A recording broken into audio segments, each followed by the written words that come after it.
Good afternoon, everyone. Thanks so much for the opportunity to present here. I'm from the University of Washington in Seattle. These are my financial disclosures. So I'm going to start by giving you a background about AI, and then going over some three sort of quick vignettes. In my opinion, there's been sort of three big advances that have led to the birth of what we call deep learning today. First, it was the realization that we could use computer graphics cards to do parallelized computing. Second, it was the use of these convolutional filters that are spatially aware. And finally, the rise of enough data to train these very complex models. And we kind of live in this really exciting time now where you can take a model, and if you have enough data, you can start to achieve expert level performance. The performance just seems to increase more and more as you have more and more data. So, and it's really kind of a revolutionary computing model, because before, it used to be very, very hard to write a computer program that would identify an object in a picture. It would take 7 years of somebody's PhD dissertation to write such a program. But now, if you have enough data, you have lots and lots of pictures and lots of examples of those different objects. It learns directly from the data itself. So I think it's nice to get some terminology down. So there's two sort of big divides in machine learning. There's supervised learning and there's unsupervised learning. And in supervised learning, we know exactly what the right answer should be. So an example is a classification problem. Given this picture, can you tell me what object is in this picture? Classification plus localization, can you tell me where this object is in the picture? Object detection is harder. So, given an arbitrary number of objects in the picture, can you identify and localize all the different objects? And finally, the hardest one is what we call instance segmentation, where we try to classify every single pixel into an object and we precisely outline the border of everything. In unsupervised learning, we don't really know what the right answer should be, but we have sort of different metrics of judging how well they do. One of my favorite examples of this is this example. So this is a neural network that was trained to turn horses into zebras. And what you're seeing is that not only is it putting the stripes on the horse, but it's actually changing the context of the color of the grass and everything else in the picture to match the context of when it sees lots and lots of pictures of zebras. Another great example is something that came out of Google DeepMind that Pierce just talked about. Their group showed that they could beat the world champion at Go. And I never thought I would actually live to see the day that a computer program could beat an expert at Go. So we're going to move into some examples. The first example was one of the very first deep learning projects we did back in 2016, 2017. And it was an automated segmentation problem. So we wanted to know whether we could segment intraretinal fluid. And as everyone knows, it's caused by different retinal diseases. And it would be really nice if we could achieve full volumetric segmentation for a clinical outcomes measure. And what you're seeing in the lower right is one of my students trying to painstakingly trace each intraretinal cyst. And I think everyone would agree that this is very time-consuming and costly. So what we did is we took an OCT, and we put that as the input. And we fed that through a neural network, and we tried to generate this sort of output, a binary segmentation mask, locating every single intraretinal cyst. And what we achieved was pretty amazing. So with 1 week of computation, 200,000 iterations, we achieved a max validation dice of 0.91. And if you know anything about dice scores, that's actually a fairly good dice. So here are some examples from the test set. So these were not used in the training set. What we're able to generate is a probability map of how confident the model is at saying that each of these pixels it belongs to intraretinal fluid. And here's another two examples.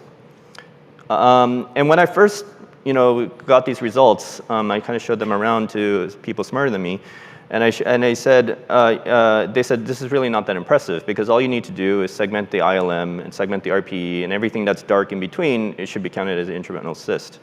But if you did that, you make the mistake that these shadows would belong to intraretinal fluid when it's not. And the model correctly decides that this is not intraretinal fluid. So we wrote this up and we published it as a paper. But we didn't include the coolest part in the paper, so I get to show this to you. So what we did here is we slowed the learning rate down, and we wanted to watch the AI learn how it did this job.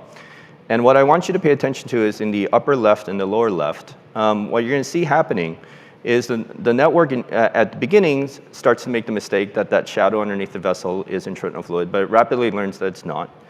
And then in the lower left, it makes the mistake that's saying that subretinal fluid is intraretinal fluid. But over time, with enough examples, it learns that it's not actually intraretinal fluid.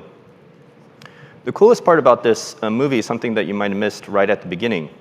So I'm going to replay it for you, and I'm going to stop it where I think it's really amazing. It's right here.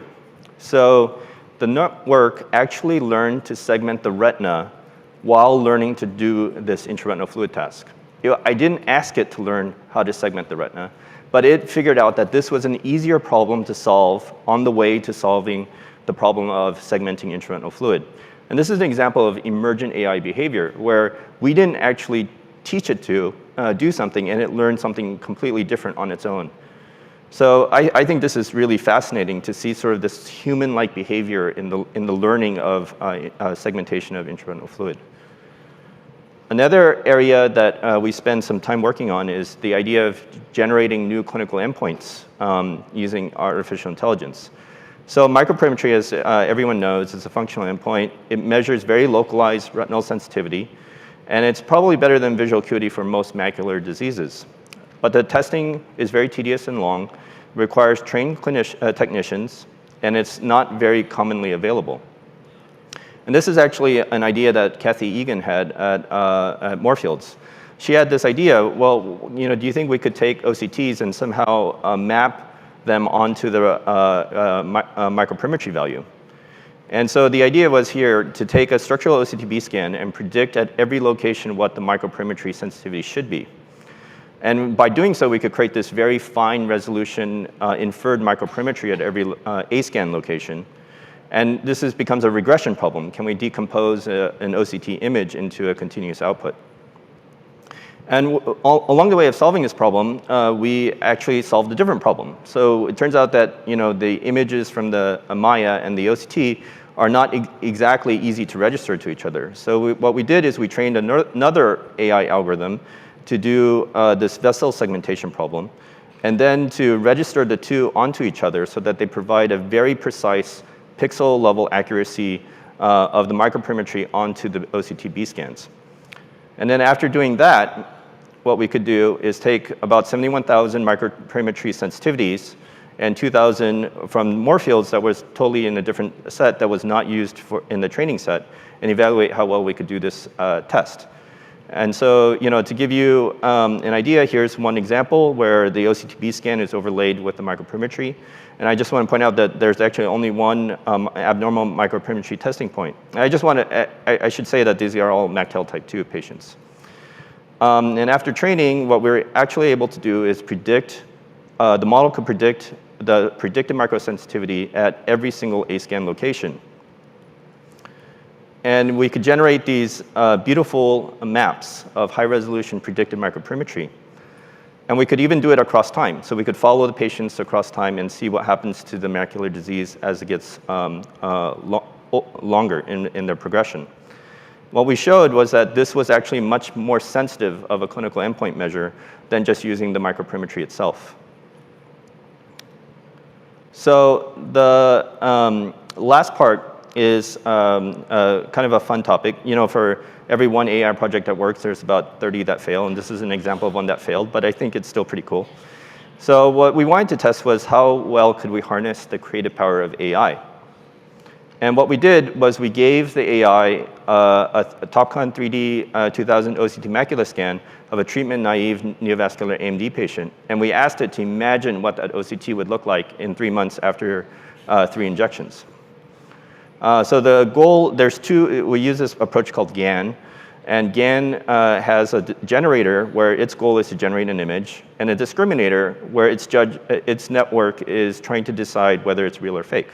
And it plays this game over and over and over again, and the generator gets better and the discriminator gets better. And this is what the learning curves look like. This is a picture of, no AI talk would ever be complete without talking about this man. His name is Alan Turing. And he devised this test called the Turing test. And it's where you blind a person and you try to figure out whether it's from a human being or a machine. So I'm going to do the Turing test to this audience. Okay?